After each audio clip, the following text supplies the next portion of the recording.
Ciao! Hi guys! So ayan, updated na yung list natin na pwedeng applyan. So iba-ibang niche yun, iba-ibang industry.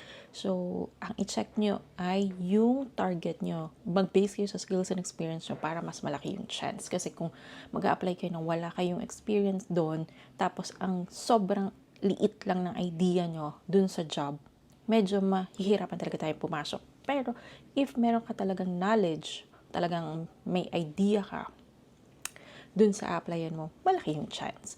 So, halimbawa nga applyan mo ay e-commerce, tapos meron kang Shopify na idea, no?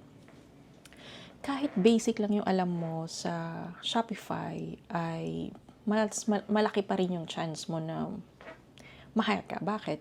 Kasi yung iba naman talaga ay hindi mo malalaman or makikita, maaaral sa basta-basta na lang na free courses. Unless they're going to share yung specific na ginagawa talaga nila dun sa job nila. Pero iba-iba kasi ang client, iba-iba yung ino-offer nila. So iba-iba din yung strategy nila kung paano mag-process or paano sila mag-process ng orders, paano nila magawa yung ibang admin na work. Ang tuturo lang nun ay yung client. So meron kasi mga client na basta basic lang yung alam mo. Halimbawa sa Shopify, kung alam mo yung paano mag-add ng products, okay na yun sa kanila. Kasi meron silang sariling instruction, meron silang sariling kumbaga rules kung paano mo ilalagay ito, ganyan. At meron silang dinadagdag dun sa pagiging admin mo or dun sa basic na alam mo. Halimbawa, marunong ka lang mag-add ng product pero yung client merong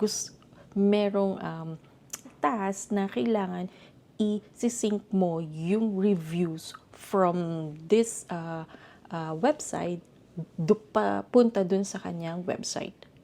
So, meron ganon. So, meron siyang application na ginagamit, meron siyang ibang website or kung ano man.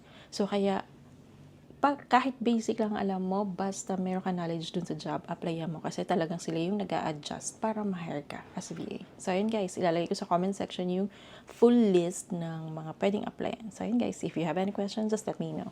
That's it!